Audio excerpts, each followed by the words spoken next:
This video is brought to you by Squarespace. I'm not sure why, but the idea of retro things has always fascinated me. I've probably made more videos on this topic across my channels than maybe any other topic. The different ways in which companies approach this in different industries is just very cool. Watch manufacturers often just keep things the same throughout history. Car manufacturers get a little wacky when it comes to retro designs, and I think that motorcycle companies sit more or less somewhere in the middle. My motorcycle channel actually started to hit its stride when I started covering retro electric motorcycles in particular, but for cars the topic is quite different. There isn't a big profitable niche for classically styled cars like there is for motorcycles and watches, and there are reasons for this. Designing and manufacturing a vehicle that truly looks and feels like cars from previous eras, really any previous era, whether it's the 40s or 60s or 80s, it's almost impossible to do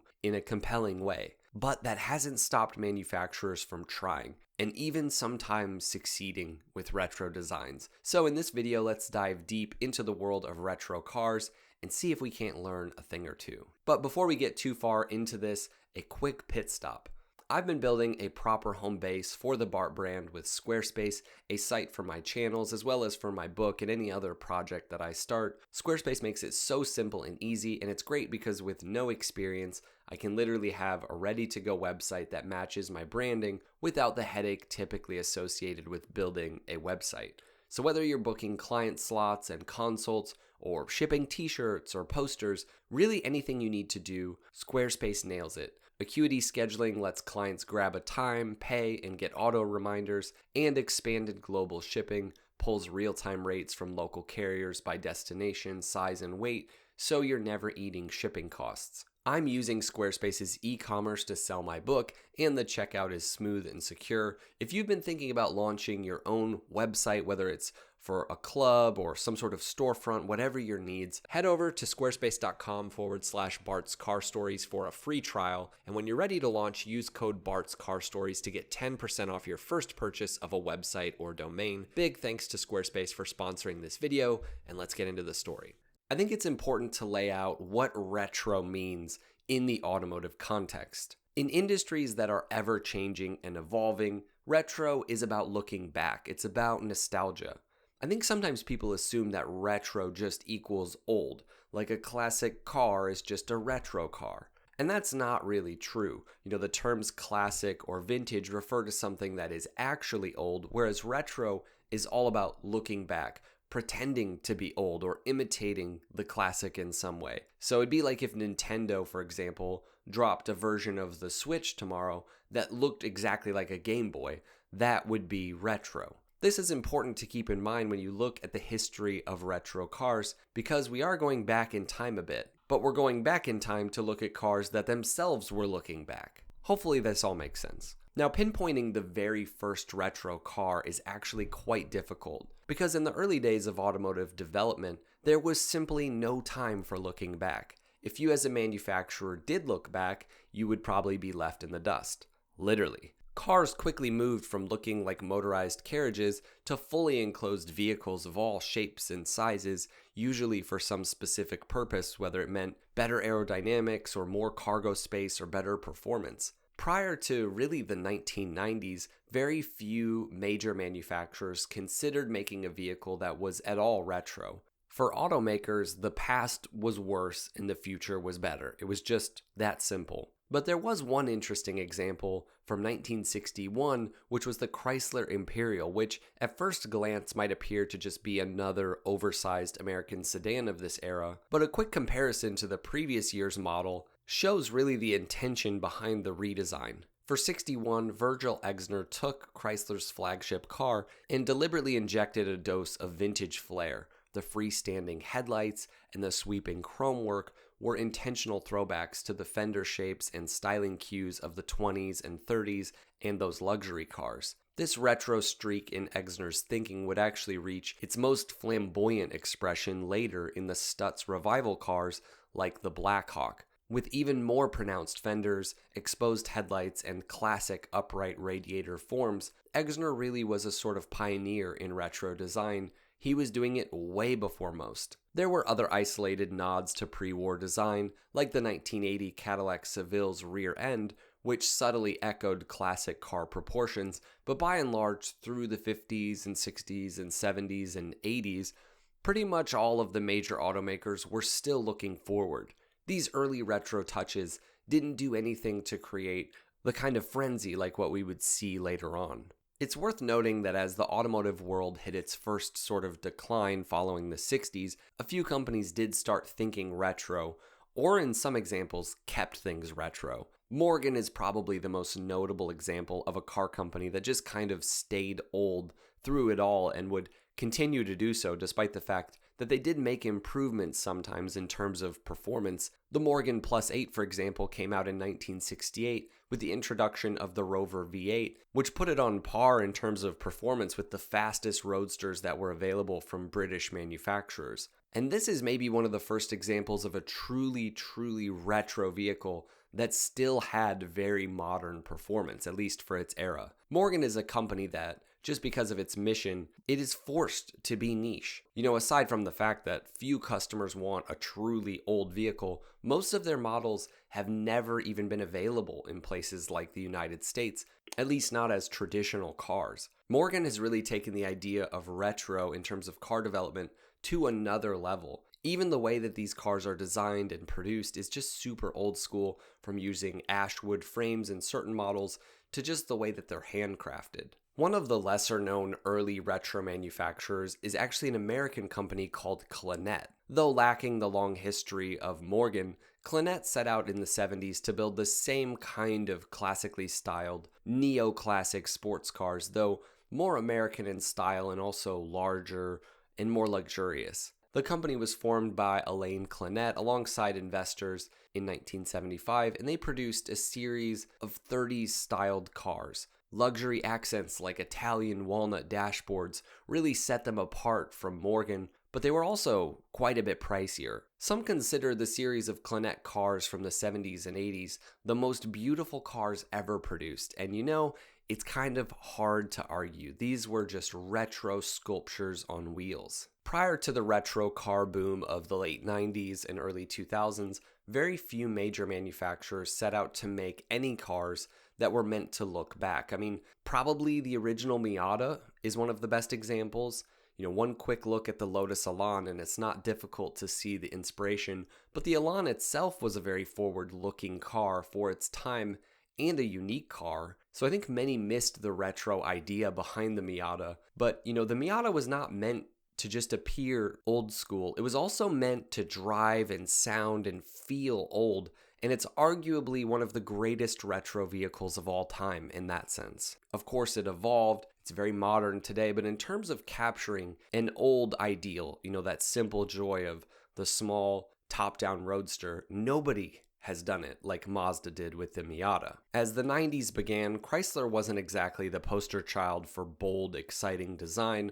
Most of their success still came from K-cars and minivans, practical, profitable, and not very thrilling. But Bob Lutz, the head of product development and also an automotive legend, had a very different vision. He wanted Chrysler to be seen as a design innovator, not just a maker of, boring cars. And his first big swing, of course, was the Viper. His second, even more radical in some ways, was the wild little project affectionately called the Prowler. The original concept for the Prowler was simple but audacious, essentially a factory hot rod. Now, the team never seriously believed that it would reach production, but the concept created so much buzz at its debut that Chrysler pushed it forward anyway. Ultimately, the Prowler was not a commercial hit. It was expensive. It was very polarizing. Some of the boldest styling cues of any vehicle, but this also scared off buyers. But despite its sale numbers, the Prowler became one of the most influential retro cars ever built, a design experiment that really opened the door for the entire retro boom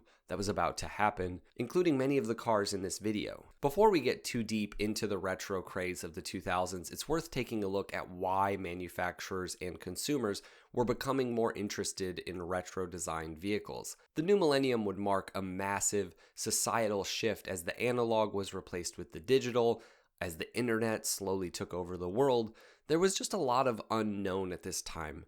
Tensions in the Middle East and, of course, that one event. There was just quite a bit of fear, and during times of economic uncertainty and also geopolitical tension, people often seek escapism and comfort in familiar cultural touchstones. Nostalgia for the past would serve as a sort of escapism from the anxieties of the present. Western society was becoming increasingly more insular and looking back really at the good old days before we were in a never-ending war. It was kind of a way of coping. Of course, it's true that the good old days are often not what we think they are when we look back. I mean, we were also in a never-ending war through much of the good old days. There is no denying, though, that our cars were way cooler back then. So, following the tradition created by the Plymouth Prowler, the first retro American car of the 2000s would make its debut, the PT Cruiser. The PT Cruiser didn't just appear out of nowhere in the early 2000s.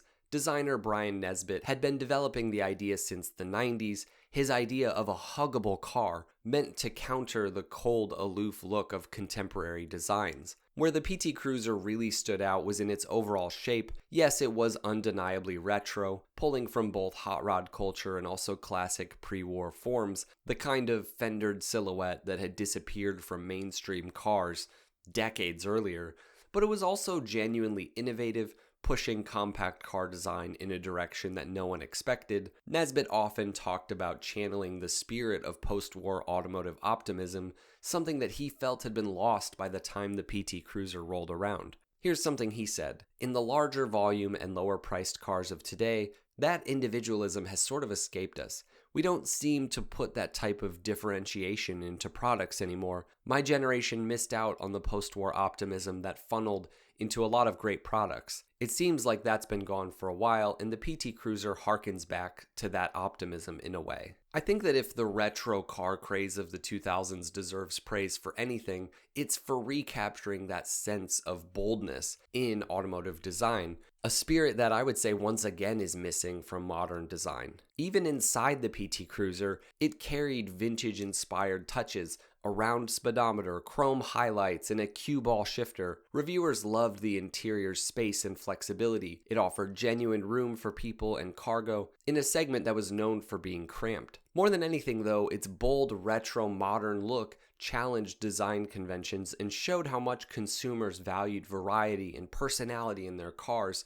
Critics did often call it a failure. Many people say it's one of the worst cars ever, but that is just not true. It was pricey for what it offered, sure, but it also made a massive cultural impact on automotive design, and while Chrysler was bringing the PT Cruiser to life, the other American manufacturers were quietly developing retro projects of their own. Of course, there's the Chevy HHR, which was in many ways GM's answer to the PT Cruiser, and it showed. Designed by Brian Nesbitt himself after he jumped ship from Chrysler to GM, the HHR carried over the same basic formula: retro-inspired sheet metal, upright proportions, big fenders, and a practical high-roof wagon layout.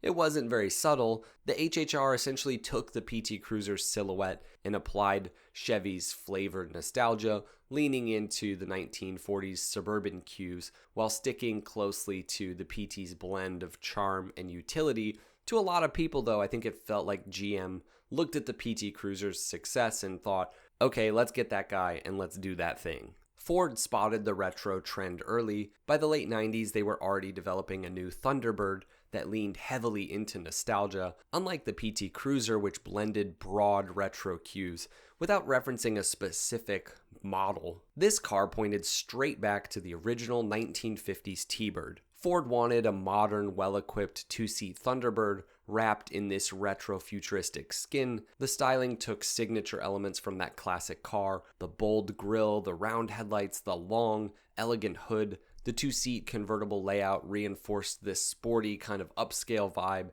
and this car could have been a major hit, but Ford pushed it into production only 2 years after the concept debuted, resulting in a final design that felt a bit undercooked. Add in a steep price tag and also a troubled DEW 98 platform, and the car really never found its footing. Just over 30,000 buyers took one home during its short run, and in many ways, the 11th gen Thunderbird is a rare collectible today, almost by accident. I actually get a little excited when I see these cars because they're so strange and weird. I do think that the 2002 to 2005 Thunderbird teaches an important lesson about retro cars, or really any boldly styled car. Looks aren't enough. They still have to compete on performance and value. Ford positioned the Thunderbird against luxury models from BMW and Lexus, and it just could not match what those cars offered for the money. Meanwhile, the PT Cruiser succeeded because it brought more than just style. It was practical, it was cleverly packaged,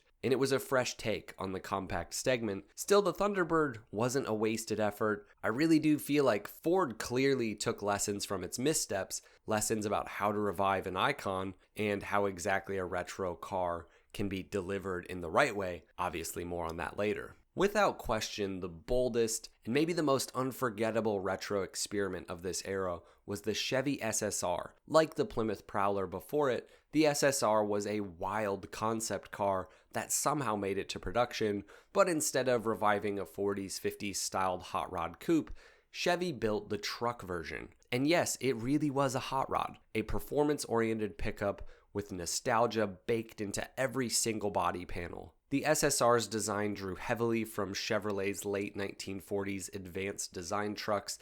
You can see the influence. There's the upright grille, the big rounded fenders, and the stout, kind of muscular proportions. Chevy added a party trick, a fully retractable hardtop, that let the SSR flip between being an open-air roadster and a covered bed pickup. At launch in 2003, it came with a 5.3-liter V8, making about 300 horsepower with a 4-speed automatic. Later models got the LS2 6-liter V8 with over 400 horsepower and also an optional 6-speed manual or automatic transmission. This is a legitimately quick and, in some ways, legitimately cool truck on paper. Chevy built the SSR really for a narrow slice of buyers who wanted something interesting. Early demand was pretty strong, but it faded fast, and production ended in 2006, only after about 24,000 units. And like most of these early 2000s American retro cars, the SSR would end up basically being a flop, and it didn't help that the thing was, well, pretty ugly. Sorry, but it's true. Again, I do get a kick out of seeing these out on the road today. They kind of remind me of different times, but they are pretty ugly. One of the best iterations of retro American car design from this time goes to the S197 Mustang, launched for 2005. This was the car that really ignited the modern retro muscle movement. After years of the Mustang drifting stylistically away from its roots, Ford swung hard in the opposite direction with a design that pulled directly from the iconic 65 to 69 models.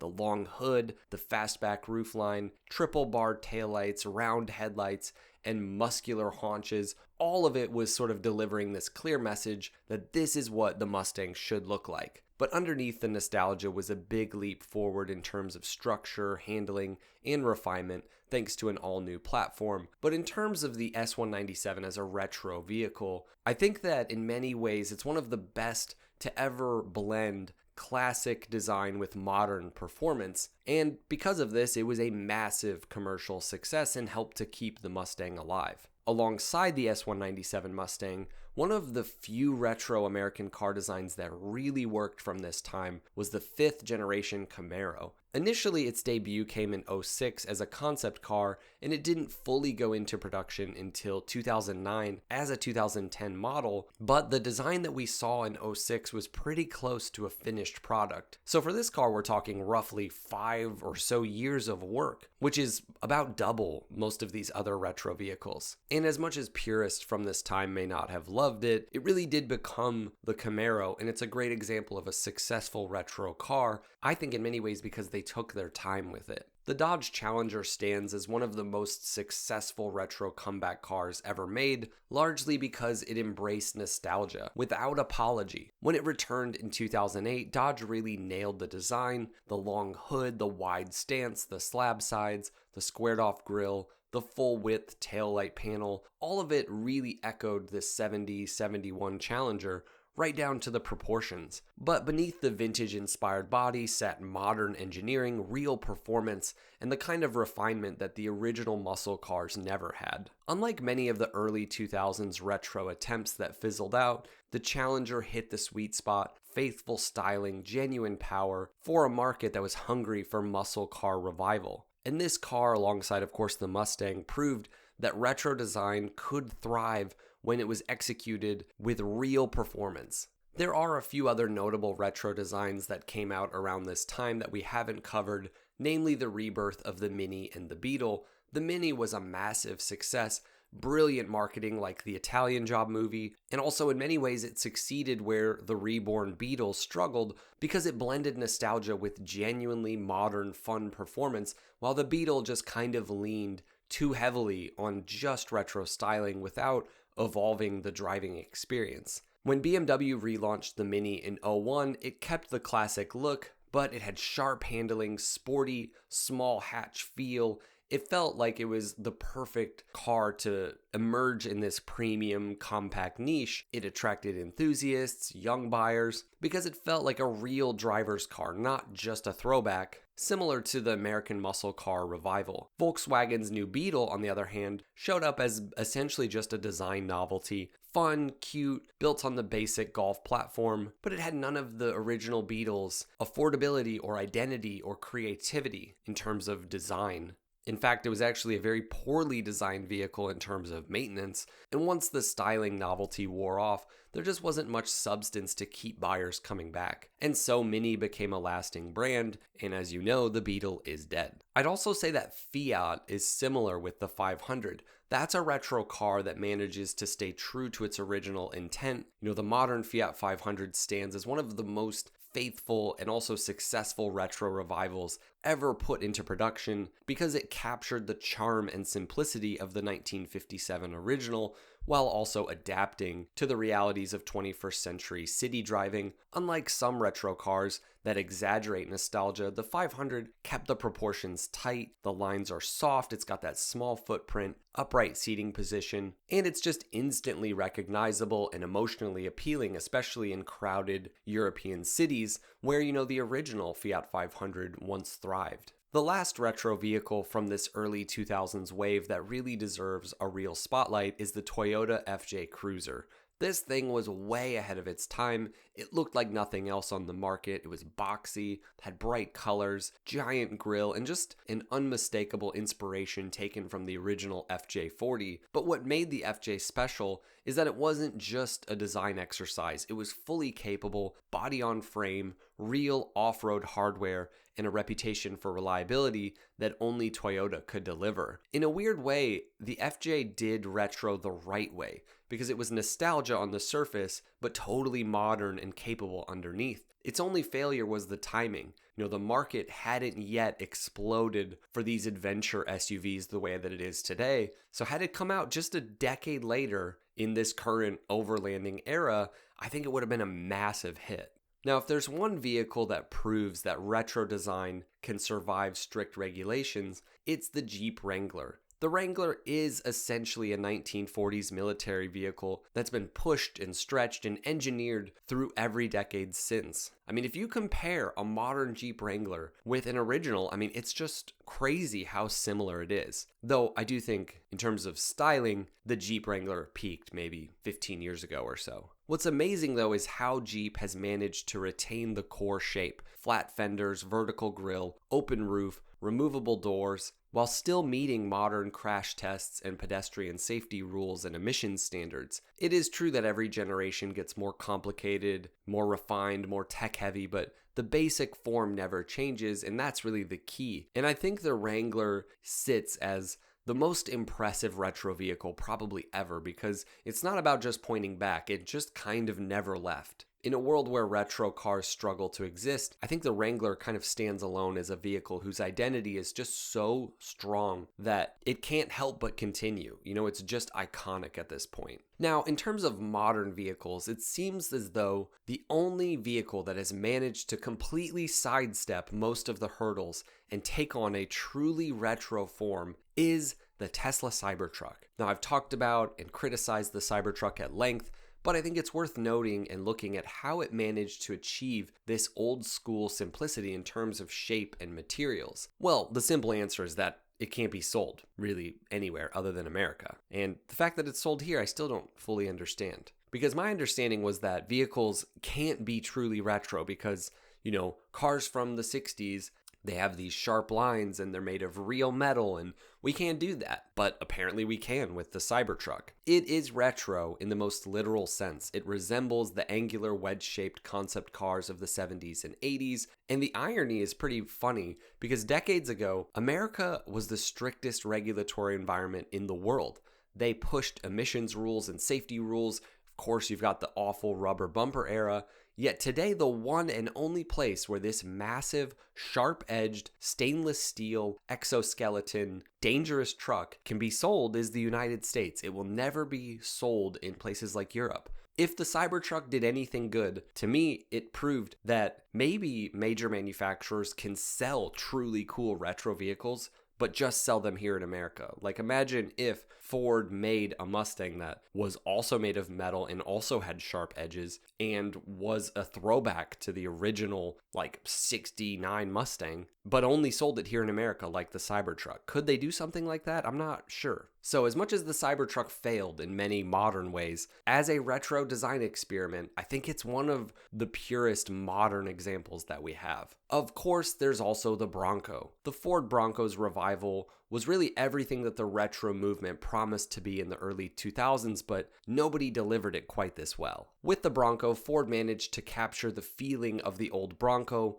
while turning it into still a genuinely compelling modern product that people want. It is a modern SUV, but it also still has that strange rudimentary character. The upright square shape, round headlights, short overhangs, and just that simple greenhouse, it just triggers nostalgia. But underneath, it's very much a modern 21st century SUV, independent suspension options, modular body panels, advanced traction systems, endless customization. I think the Bronco is proof that you can do retro without becoming a caricature. Though, if you look at an original Bronco, I guess it is still a little bit of a caricature. And then there's the Hyundai Envision 74, which is a different kind of retro inspiration filtered through concept car futurism. It's based on the 1974 Hyundai Pony Coupe, a design from Giorgetto Giugiaro. I can never say that guy's name. That was a car that was never put into production, but it was kind of a cult classic among design nerds. Hyundai didn't try to recreate the Pony Coupe. Instead, they imagined what that car would look like if it had evolved naturally over time. And the result is this wild, wedge-shaped, cyberpunk-looking sports car with pixelated lights and motorsport proportions. It is just fantastic, and there are rumors that it's going to go to production. This might be the most compelling concept car in a long time, and I really hope that the demand for this will just force them to bring it to production, similar to, the retro concept designs of the 90s. Unlike the Bronco or, the FJ Cruiser, the Envision 74 isn't about bringing back an old vehicle, it's about bringing back just an old design language, a kind of lost future, similar to what the Cybertruck is trying to do, but, in this case, it's actually appealing. And it shows that retro design doesn't have to just be sentimental or cute. Sometimes it can be bold and visionary, and yeah, I want one. Now, the future of retro-inspired cars, I think it's difficult to predict. Regulations are only getting tougher, aerodynamics are so important, manufacturing costs and just the way that cars are designed and produced, it just leaves very little room for passion.